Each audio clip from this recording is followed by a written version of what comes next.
देखो, world economic forum ने जब यूनाइटेड नेशंस का एजेंडा 21 टेक ओवर कर लिया था और उसका हुँ, नाम एजेंडा 2030 रख दिया था, हुँ, तो युद्ध एजेंडे में शामिल किया गया था।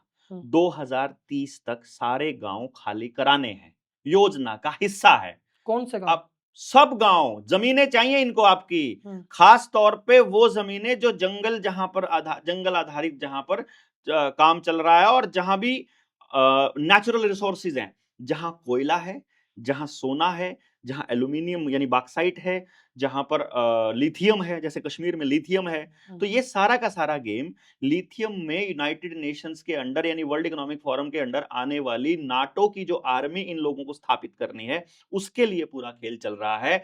वर्ल्ड वॉर 3 का जो ये गेम प्लान है, ये इसी चीज को अमली जामा पहनाने के लिए किया जा रहा है। इस देश के प्रत्येक समझ वाले व्यक्ति को ये मालूम है कि ये पूरा प्रोपेगेंडा चल रहा है, ये केवल मीडिया में चल रहा है। हुँ। एक्चुअली जितने सीज फायर का उल्लंघन अभी हो रहा है, इतना उल्लंघन कभी से होता आ रहा है, पिछले 10-12 साल से रेगुलर हो रहा है। कांग्रेस के टाइम में भी रेगुलर हो रहा था। यहां पर कुछ भी नया नहीं हो रहा है मेरे दोस्त, इसको समझने की बात है। ये सब मीडिया में हो रहा है। आप इंटरनेट, आप टीवी बंद कर दीजिए, आप मीडिया चैनल्स को देखना बंद कर दीजिए, आपको अपने आसपास की समस्याएं दिखनी शुरू हो जाएंगी। वरना आपको हम जैसे लोग ही देश के गद्दार दिखने स्टार्ट हो जाएंगे, अगर आपने टेलीविजन बंद नहीं किया, अगर आपने ये मीडिया चैनल्स बंद नहीं किए जो कि अंबानी और अडानी के हैं। उसी और अंबानी और अडानी को तो सारे के सारे रिसोर्सेज चाहिए, उसी को तो सारे जंगल चाहिए, उसी को तो सारी जमीन चाहिए, उसी को तो सारा देश का मालिक बनना है।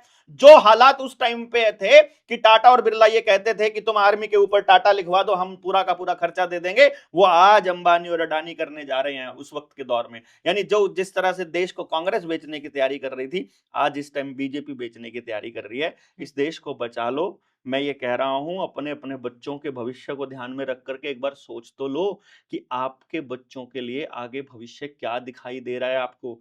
अगर नहीं दिखाई दे रहा है तो हम कुछ नहीं कर सकते। फिर ठीक है, एक एफआईआर हमारे खिलाफ भी हो जाएगी, हुँ। एक एनकाउंटर हमारा भी हो जाएगा, तो इसमें क्या फर्क पड़ता है भाई।